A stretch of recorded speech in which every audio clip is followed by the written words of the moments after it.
Okay, Ambassador Kamal Sibal, I come to you last. You can answer or react to anything before we open the floor for questions. I have one little question. We have been talking about this economic corridor in Pakistan, China offering $46 billion. Our High Commissioner Raghavan was addressing some Chamber of Commerce in Pakistan.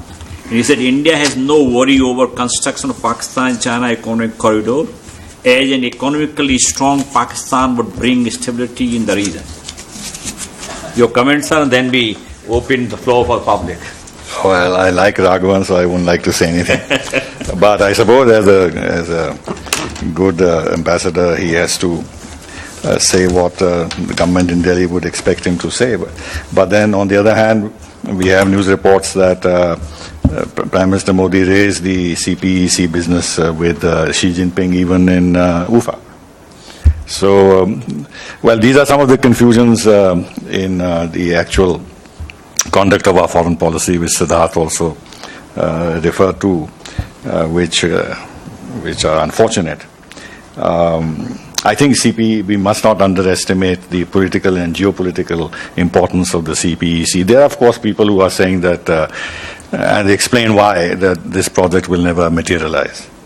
Because the cost of the infrastructure that Chinese intend to build would be unaffordable, so far as Pakistan is concerned. And many Pakistani commentators have, in fact, asked very serious questions and cast serious doubts about Pakistan's ability to swallow this project. But whatever it is, I think essentially China already was the third party in Jammu and Kashmir, but it was more in connection with the India-China dispute over excise chain.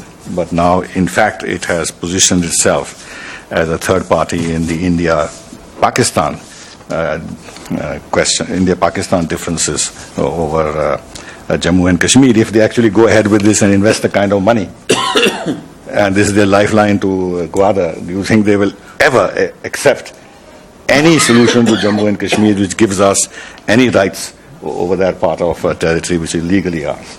And they are also, as permanent member of the Security Council, actually totally disregarding the UN Security Council's resolutions, because Pakistan itself says there's disputed territory. And mind you, in the 1963 agreement between China and Pakistan, if you read the text of the agreement, China clearly has agreed that the future of this territory will be decided later, etc., etc. That is one. The other were some brief comments. One about civilizational ties. I think if civilizational ties were the answer to building trust, then we should have excellent relations with all our neighbors. After all, we have the strongest civilizational ties with them. So I think this is one of those statements that one makes without really looking at it from the reality point of view. Thirdly, I'd like to reiterate the point that if you look at the breakthrough in China's relations with key neighboring countries, it has come about after they have solved their border issues with them.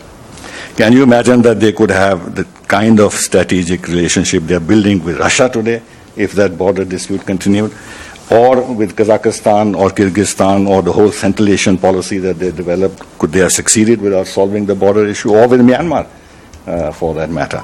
In fact, one cannot disagree with the fact that our border management has been successful and we have avoided any actual conflict on the border, and that goes to the credit of both sides. But so long as the border issue is not resolved, because this represents the core of Chinese adversarial attitude towards us, we'll always be worried and concerned about the situation on the ground. Imagine a situation where the border issue is settled and demarcated.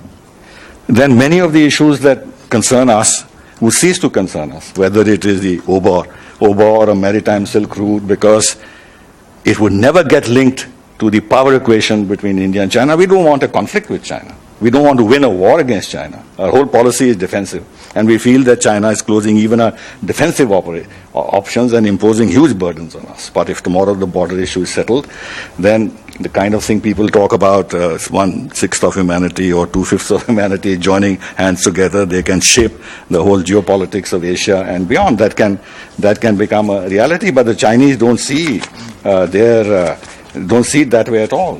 Somebody mentioned they are very hierarchical in their thinking. They want to be number one eventually. India is relegated to some level low down. And therefore, they're not interested. They can handle India because, as was rightly mentioned, the real challenge is the United States.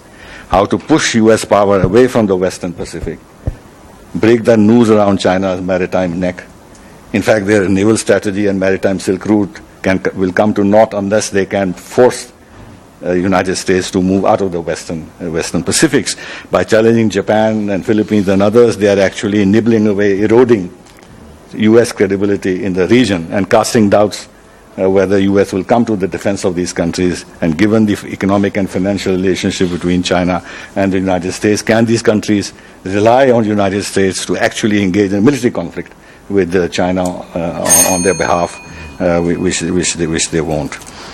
Finally, we talked about the animal metaphors that we've been using. I think the dragons are something which you see in your nightmares, don't you? And they're breathing fire. And all the video games, you are slaying dragons all the while. So I don't think it's possible physically for the dragon and the elephant to dance together. Thank you. May I make my final point? Please. Which is that 2 points. One is that actually if you look at our relationship with US today, there are far less problems in the relationship, even though we don't see eye to eye in our own region, and Zorawar is right in pointing out where the US and Chinese actually are in some ways collaborating based on interest. But we have China making territorial claims on us. Tibet is a huge issue between us.